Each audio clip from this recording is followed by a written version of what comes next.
Assalamualaikum warahmatullahi wabarakatuh. Perkenalkan, nama saya Marisa Putri, NIM 2020151039. Baiklah, di sini saya akan membacakan soal dan jawaban MK Pendidikan Agama Islam. Yang pertama, apa yang Anda ketahui tentang manusia dan agama, dan uraikan mengapa manusia membutuhkan agama. Manusia dalam Islam adalah makhluk yang sempurna. Ia diciptakan untuk menjadi khalifah di bumi pada saat manusia dilahirkan. Ia membawa kemampuan-kemampuan yang disebut fitrah. Fitrah ialah yang disebut dengan potensi, oleh karena itu berkaitan dengan pendidikan Islam.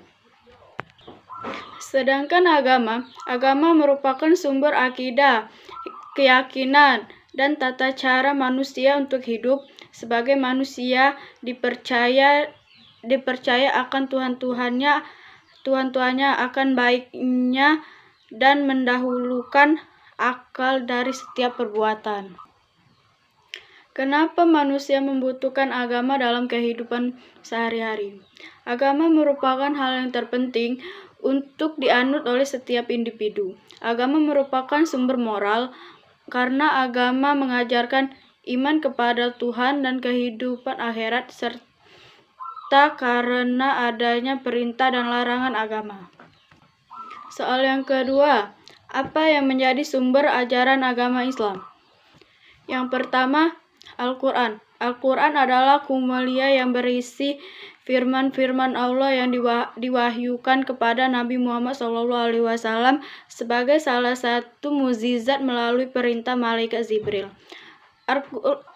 Al-Quran yang merupakan kitab suci umat Islam yang berisikan tentang akidah, ibadah, hukum, peringatan, kisah dan isyarat, pengembangan iptek yang dijadikan sebagai acuan pedoman hidup bagi umat Nabi Muhammad SAW.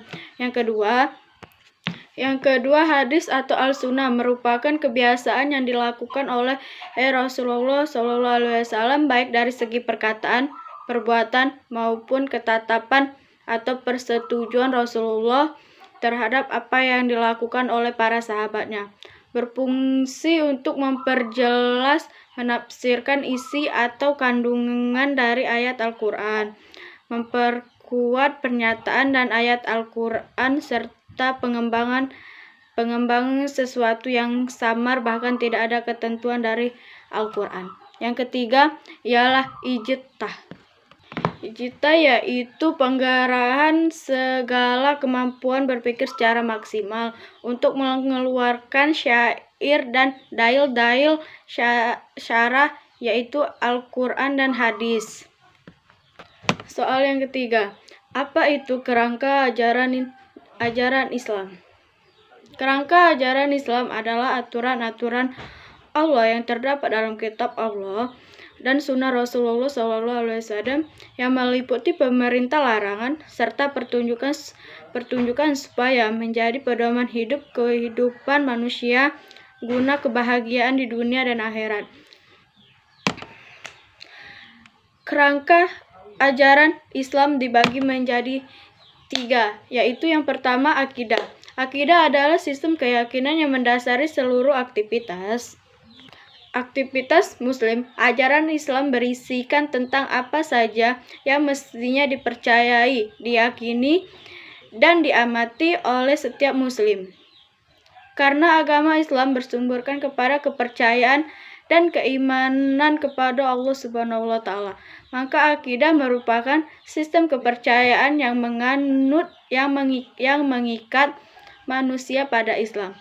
Seseorang manusia disebut Muslim jika dengan penuh kesadaran dan ketulusan bersedia terkait dengan sistem kepercayaan Islam. Yang kedua, syariah. Syariah adalah yang berisi peraturan perundang-undang yang mengatur aktivitas yang seharusnya dikerjakan manusia. syariah juga diartikan sebagai nilai yang merupakan inti ajaran agama. Dan yang ketiga, akhlak. Akhlak adalah ajaran Islam tentang perilaku dan sopan santun. Akhlak maupun syariah pada dasarnya membahas perilaku manusia, tetapi berbeda di antaranya adalah objek material.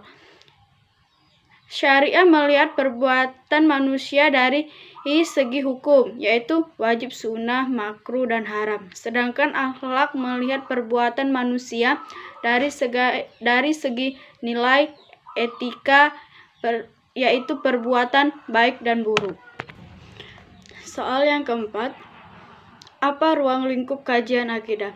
Akidah merupakan ilmu perbuatan yang digunakan untuk memahami segala bentuk perkara yang memiliki kaitan terhadap keyakinan kepada Allah Subhanahu wa Ta'ala dan segala sifat-sifat kesempurnaannya. Akidah adalah suatu ikatan atau kepercayaan kuat dalam diri seseorang terhadap apa yang diminatinya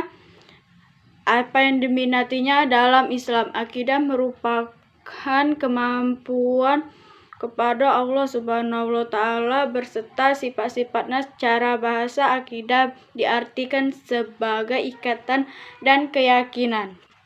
Soal yang kelima, apa perbedaan Nabi dan Rasul? Dan sebutkan 25 Nabi serta mengapa kita harus mengamalkan qada dan qadar. Perbedaan Nabi dan Rasul adalah Nabi adalah manusia pilihan Allah Subhanahu wa Ta'ala yang diberikan wahyu olehnya untuk diterimanya sendiri dan tidak mempunyai kewajiban untuk menyampaikannya kepada umatnya. Sedangkan Rasul adalah manusia pilihan Allah Subhanahu wa Ta'ala yang diangkat sebagai utusan untuk menyampaikan firman-firman-Nya kepada umat manusia agar dijadikan pedoman hidup. Uraian antara Nabi dan Rasul. Nabi dan Rasul adalah manusia pilihan Allah Subhanahu wa Ta'ala. Menurut Al-Murtuzi, hadis dari Abi Dzar juga menjelaskan bahwa Rasulullah SAW menjawab, jumlah para nabi adalah 1.024 nabi, sedangkan jumlah Rasul 312. Jumlah nabi yang menjadi gelar ulul azmi adalah yaitu Nabi Nuh alaihissalam, Nabi Ibrahim alaihissalam, Nabi Musa alaihissalam, Nabi Isa alaihissalam, dan Muhammad SAW. 25 Nabi dan Rasul. Yang pertama, Adam. Kedua, Idris. Yang ketiga, Nuh. Yang ketiga, Saleh. Yang keempat, Ibrahim. Yang kelima, Lut. Yang keenam, Ismail. Yang ketujuh, Ishak. Yang ke-8, Yakub, Yusuf, Ayub, Suhaib, Harun, Musa, Ilyas, Zulkifli, Daud, Sulaiman, Ilyas, Yunus, Zakaria, Yahya, Isa, dan Muhammad SAW. Mengapa kita harus beriman kepada qada dan qadar?